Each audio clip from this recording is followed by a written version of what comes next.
So yeah, as always, get in the comments below your thoughts on any of the games that we discuss, and let's just get straight into it, not waste any time. So, Brentford 3, Bournemouth 2, goals from Johan Wissa, Miguel Damsgaard, Evan Nilsson, and Justin Kluivert. An absolute banger of a game, and yeah, Brentford come out on top. It was swinging both ways. This game, Brentford fought back twice from behind to win this game. Absolutely superb. Johan Wissa with a brace. I mean, Wissa, absolutely incredible. What a season he is having, and what a season in general Brentford are having. Honestly, I think Brentford, I've said it before, I'm going to say it again, 100% are the most fun and most entertaining team in the Premier League by far. Another incredible game here. Just so fun, so free flowing. Or they can be free flowing. They can also mix it up and go like route one. Like one of their goals is from a throw in this game. Superb. The Vitaliano assist as well was absolutely brilliant. Again, showing they can play pick through teams and also do a little bit of scrappy stuff. I always say Vandenberg. I mean, what on earth was he doing for that goal? Awful error for Evan Nilsson's goal, but yeah, in general, also it's another win at home for Brentford. The G-Tech is an absolute fortress right now. I believe they've got the most points out of any team from home this season. Yeah, Brentford winning yet again, scoring a bucket load of goals. And yeah, I think a lot of teams are going to be dreading going to Brentford, and this is another big victory for them. As for Bournemouth, they can be really unfortunate because I actually thought they were the better side overall. Thought they had a lot more chances, controlled the game a little bit better. And yeah, I think they just it was just poor defending for a lot of the game. Goals, for example, Damsgaard goal, Kepa, he went for Mark Travers. He dropped Mark Travers, but Kepa's return from injury, I think it was kind of a mistake because Kepa probably should have saved that from the near post. Mark Travers has been absolutely exceptional since he's been filling in for Kepa, so maybe that was a little bit of an error, but yeah, I mean, Evan Nilsson, call as you like without finish. Another goal from corners. Bournemouth really doing well from corners. As I said, overall, I think Bournemouth were the better side. I think they can be really disappointed they didn't get anything from this. Losing this game is very harsh on them, but I think they won't be too annoyed in terms of it. The performance was pretty good. Next up, we have Crystal Palace 0, Fulham 2. Guys are Emil Smith-Rowe and Harry Wilson. Daichi Kamada also getting sent off in this game. Yeah, this was much more one-sided. Fulham absolutely dominated from start to finish. Comfortable victory for Fulham. Fantastic performance. It really could have been a lot more. They had 2 goals disallowed. Fulham as well. And really from the counter-attacks, I mean, it just looks so deadly. Like this attack of Fulham in general this season has been so good. Iwobi, Pereira, Nelson, Smith-Rowe, Jimenez. Dharma coming off the bench, Harry Wilson, I mean, coming off the bench, this guy's been amazing so far. Got another goal in here, could have another brace actually off the bench. Yeah, Fulham look really good. Joachim Anderson again, another imperious display at the back. A big victory for Fulham, who, as I said, look really solid this season. I think Fulham could, who knows, potentially be pushing for those Conference League, Europa League spots at this point because they look like a fantastic side. Another really good victory here. Smith-Rowe grabbing a goal. Yeah, fantastic from Fulham. Fantastic. Crystal Palace, on the other hand, I mean, the complete opposite. They got absolutely cooked. It was a really poor display from Palace. Things aren't really going too well for them, but I will sympathise with them in terms of they have a lot of injuries and a lot of players out. Like, look at this, Klein had to come in at centre back. Mark Gay had to go to the midfield. This guy had to come in for his debut. Missing Eze, missing Wharton, missing Hughes, who was out suspended for this one. Eddie Nketiah was injured for this one.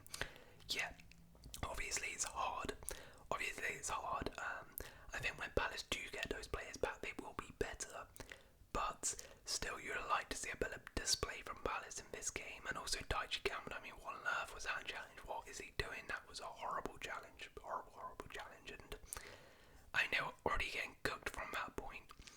But that sort of just ended any chance really of Palace getting back into the game. Next up we have West Ham 0, Everton 0. Yeah, a bit of a dire one. Now I did think West Ham were definitely the better side in this game. Then West Ham had the much better chances in this one, but just really couldn't pull them away. Very poor in front of goal. West Ham, the attack just was not firing at all. But I would say overall I think was a much better performance from West Ham, considering their recent performances have been really poor. Even though they didn't get the win, even though they didn't get a goal, I think overall they were the better side. I think it was a much more balanced, much better performance from West Ham, and was definitely needed to ease a little bit of the pressure on Lopetegui. Just disappointing they really couldn't get that win. I mean, Everton, yeah, they held on, got a point, which is a pretty decent point. Jordan Pickford did very well, but it's a good point, but I was a little bit disappointed. I think going forward they were a little bit poor, and when they did have those chances, they didn't really take them. But yeah, I mean, Everton will definitely take that. I think, you know, they started the season off really poor, and they've sort of just been grinding out results, and there was another example here, which is kind of what we need to do at this point, because just getting points on the board is really the aim for Everton. So, I mean, not really much to talk about in this one. Let's just move on. Wolves 2, Southampton 0. Goals from Pablo Sarabia and Mateus Cunha. So, Wolves getting their first win of the Premier League season. Huge. It was massively needed. Going into an international break, if they didn't have a win, yeah, that would be a dark cloud. And you know, there's a lot of pressure on Gary O'Neill. I think a lot of Wolves fans want O'Neill out. So this was massive in terms of easing that pressure, in terms of getting that first win and just buying himself a little bit of time and getting rid of that toxicity around Wolves for a little bit. And it was a kind of deserved performance. I think, defensively pretty solid. Wolves did very well, but the star of the show was really Mateus Cunha. Oh my word, this guy, I've really been saying it all season, he's been absolutely superb, and you know, even though Wolves have been struggling, he's been really the shining star. And yet again, fantastic assist for Sarabia's goal, who took it very nicely, but his goal in particular, oh my word, what a belter that was, And yeah, Cunha stars yet again, and they finally get that win, finally get a clean sheet as well. Been a very long time since that's happened, so yeah, very well done to Wolves, and buy themselves a little bit of time. Was a must win, especially against Southampton here, so they got the job done. As for Southampton though, I mean, wow, what a rubbish performance. I mean, looking at 71% possession, you can't even muster one shot on target. It's kind of been a running theme for Southampton, really, where they control games, they dominate games, they build up play nicely. Then when they get in the final third, they always mess up that pass. They always take the wrong decision. They always dribble a little bit too much, and you know, they can't probably create a chance. Happened again in this game, and really poor. Now I will say that they were a little bit hard done by, because they did have a goal by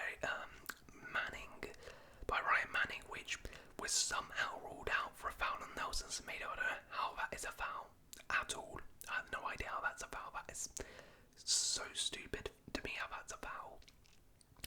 And then also for the second goal, you know, there was a clear foul in the build-up from Craig Dawson on Cameron Archer, which was not given. So yeah, they can feel a little bit hard done by, but I think overall their performance was really poor and didn't really deserve to get anything from the game.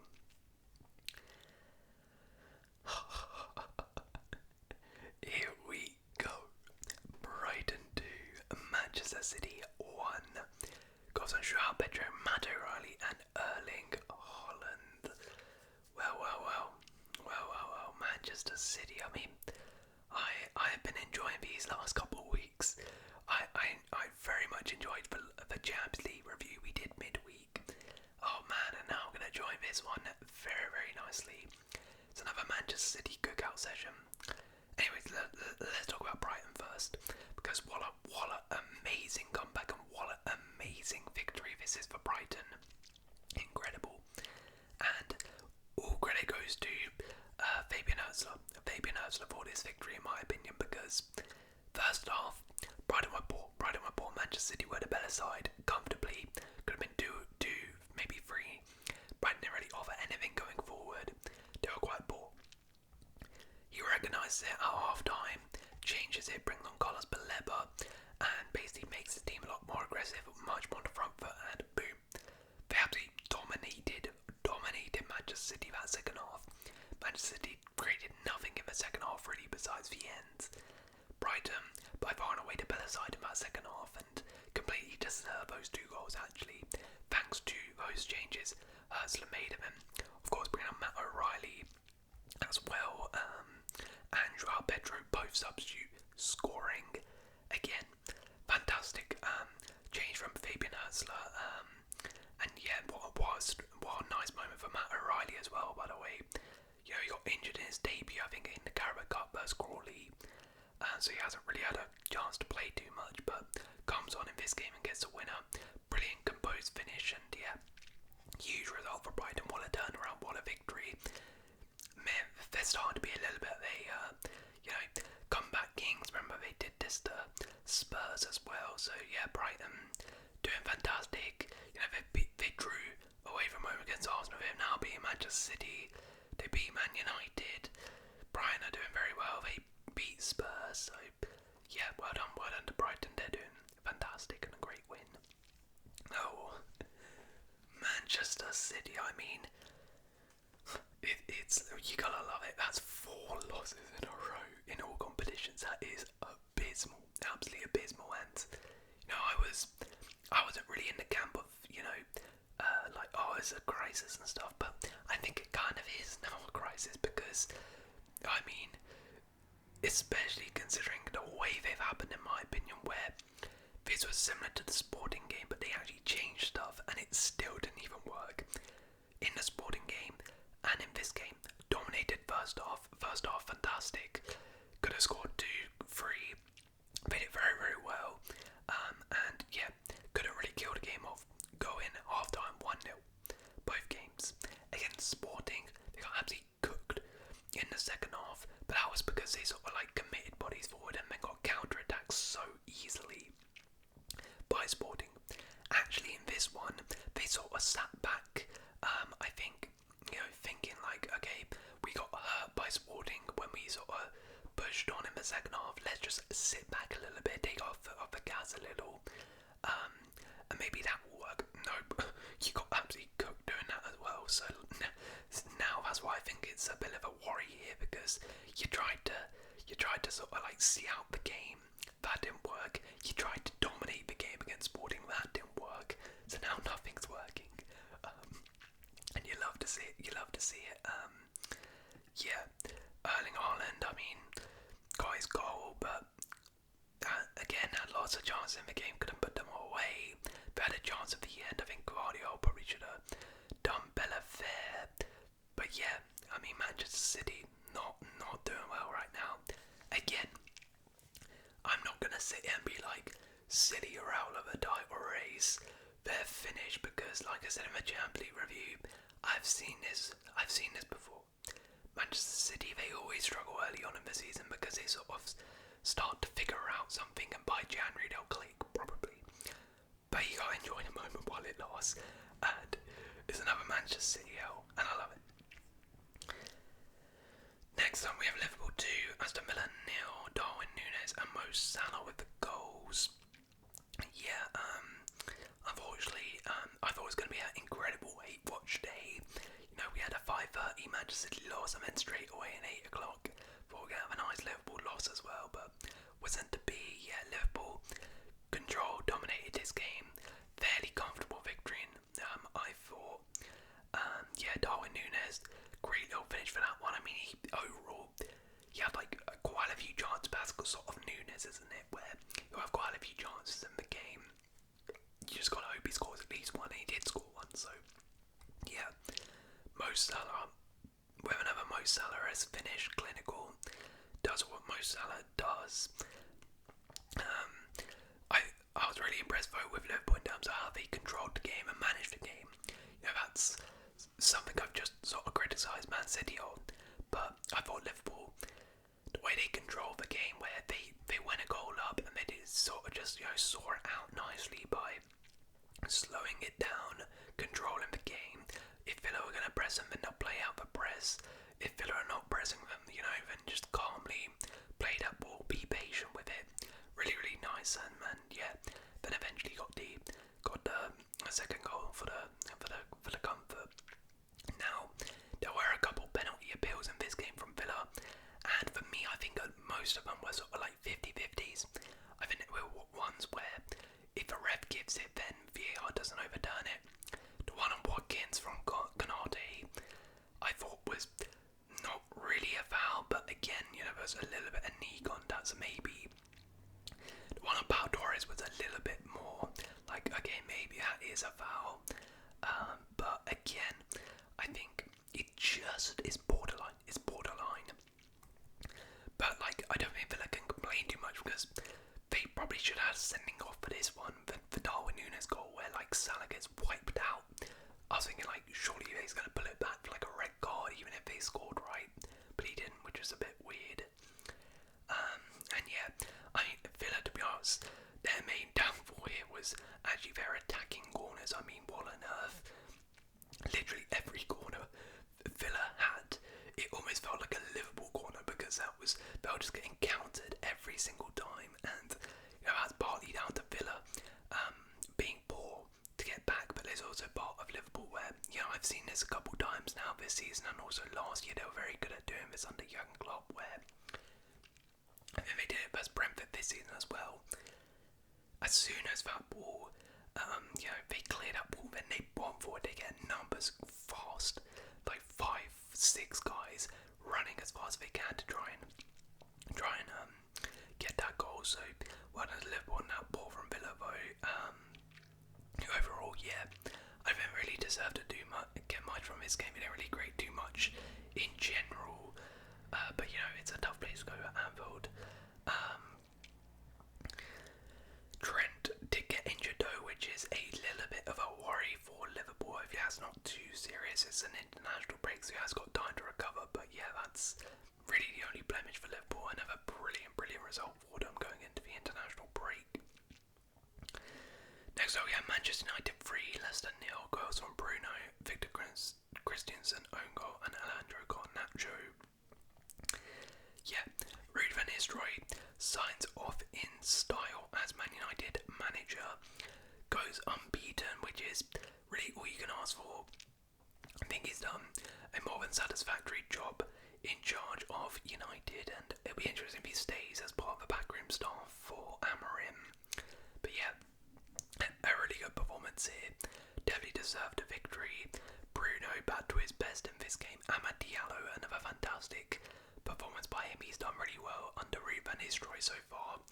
Hopefully he can get these minutes under Ruben Amorim as well, because I think he definitely deserves them. He's a top talent. I also thought Manuel Ugarte, another really strong performance. He is slowly getting better and better, I think, with each performance. And he's worked under Amorim before, so I think once Amorim comes in, he'll be absolutely superb. Marcus Rashford, however, not a fantastic performance again, but then Garnacho comes off the bench and absolutely scores an absolute beauty. So yeah, again, overall, very good performance from Man United. Comfortable victory, because I talk about Leicester. Leicester were absolutely horrible. And I think a lot of fans are starting to lose faith with Steve Cooper here, because you can lose to United at Old Trafford. Of course, I don't think anyone was expecting Leicester to go there and win, but there's a way you can lose, and that's not how you lose. I think that what they're really annoyed about, and you particularly saw it here, is the lack of identity. They really didn't have any clue, any idea of what they were doing when they got the ball, how to create any chances, and then even defensively they were getting cut open. It's like, what do we have here? If you're a Leicester fan, that's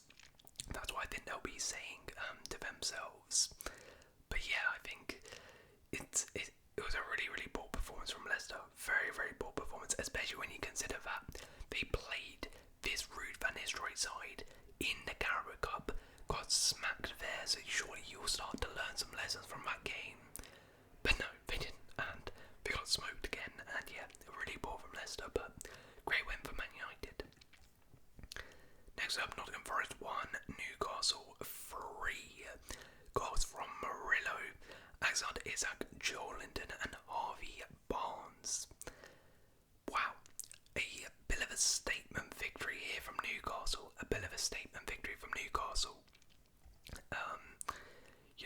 Nottingham Forest have been absolutely flying, as we all know.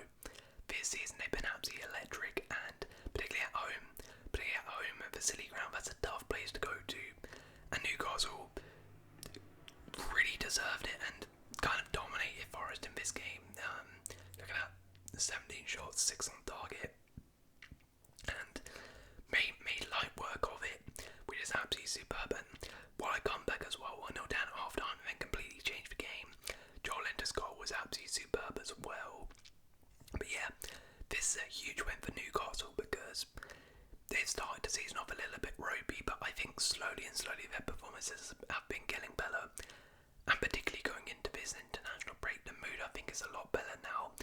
After beating Arsenal, they've really built on that, and now beating Nottingham Forest like this away from home, that's a massive result. And yeah, as I said, a bit of a statement victory from Newcastle to say, that they are improving and they're going to be competing again. Then hopefully for Newcastle's sake, they will be competing again if it can sustain performances like this for the rest of the season. And yes, I don't see a reason why they won't be competing for those European spots again.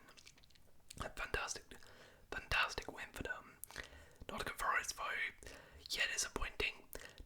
This is a chance to, potentially get even more points on the board. But look, I don't think they'll be too mad about this one. They'll be disappointed if they didn't get at least a point, considering they were 1-0 up at half time.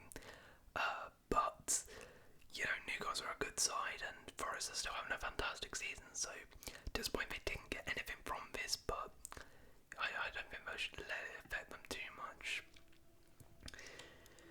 Spurs, however, Spurs 1, Ipswich 2, Rodrigo Bendigo, Sammy Smallsticks and Liam Delap with the goals. Oh my days. We got a City cookout session and we got a Spurs cookout. Oh my, what a day.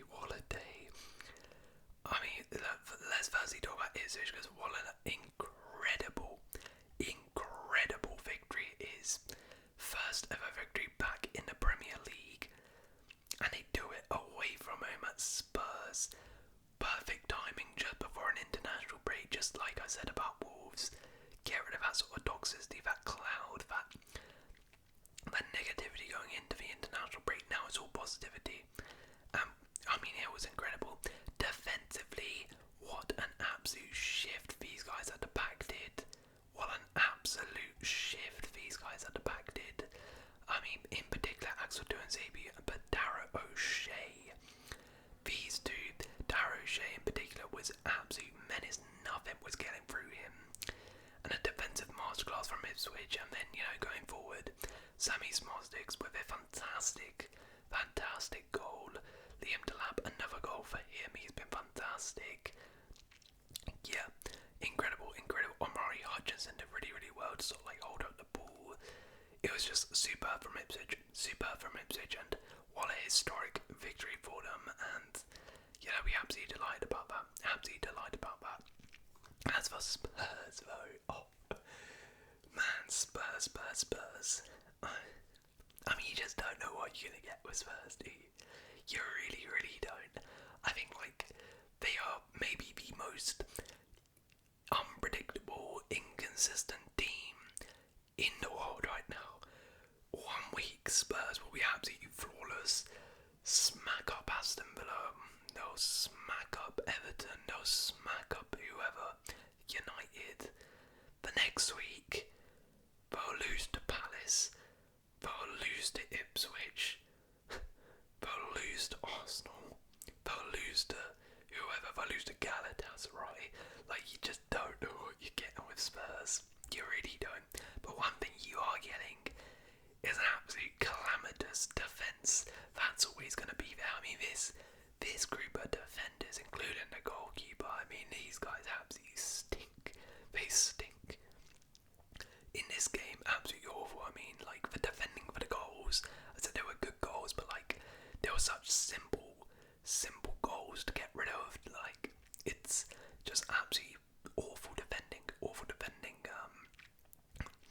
And yeah, I mean, going forward as well, they just didn't create much. You know, usually Spurs, again, as I said, so inconsistent. Like, one week against Villa, Spurs create tons and tons of chances, and then this week they create nothing. Like, honestly, I don't know what it is with Spurs, but they are so inconsistent. It must be so frustrating if you're a Spurs fan.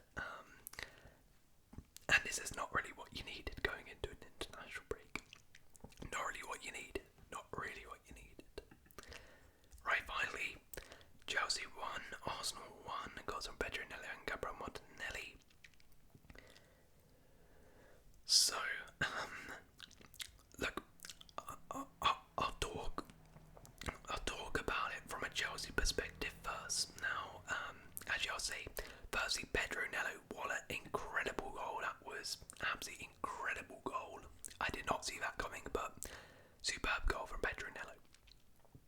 Overall, I am happy with the point. The performance was okay. It was okay, and I think overall I'm satisfied. I think that's probably a word that will sum up my feelings as a Chelsea fan. I'm satisfied with this. I thought that, you know, there was some really good standout performances like Cucurella, Moises Caicedo, again, superb. Obviously, Petronello as well did very, very well. And there was some not so standout performances like Robert Sanchez. I mean, jeez, this guy for that goal can't be getting a beat of a near post like that. How many times am I going to complain about this guy? You know, Lavia, I don't think was great. Cole Palmer, look,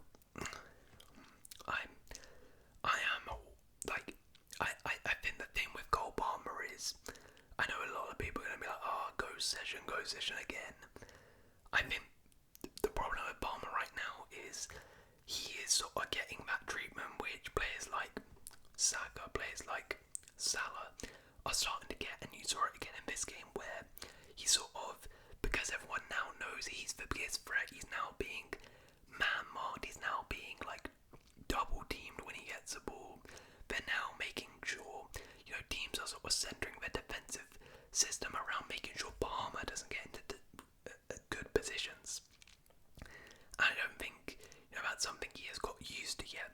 He's gonna have to get used to, and if you want to be an elite player, that's the thing that sort of separates very good players from the elite.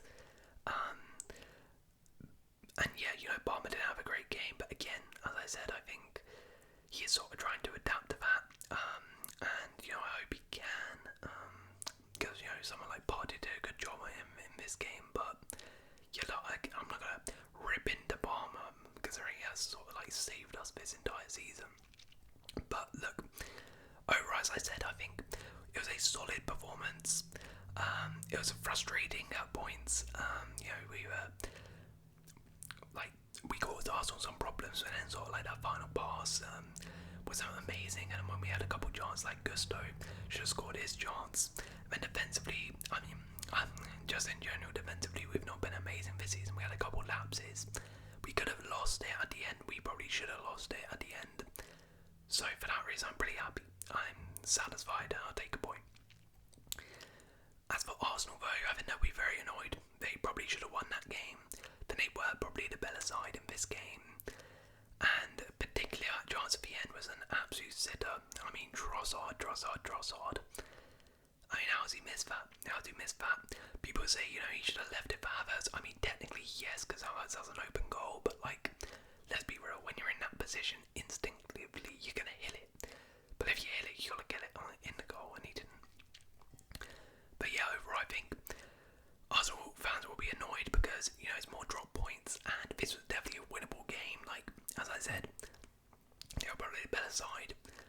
And yeah, they didn't manage to really capitalise on that. And you know, for like the Petronelli goal, no one's closing them down. And yeah, I think overall they'll be a little bit disappointed. They away from a title they are now. Also, side note, great moment as a Chelsea fan where Kai Havertz scores.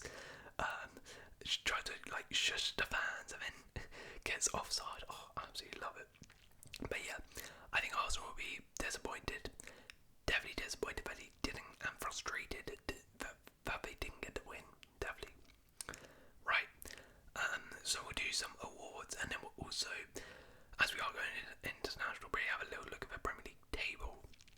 So, the player of the week, we have a couple of nominees. We could have gone for Pedro Neto. We could have gone for Carlos Baleba for changing the game in that Brighton one. Johan Wieser getting a brace. But I'm going to go Mateus Cunha for Wolves. Yeah, I mean, completely fantastic performance and dragged Wolves really to their first victory, so well done to him. The worst player of the week. I have a lot of nominees here. Vandenberg for that horror show against the Nilsson goal.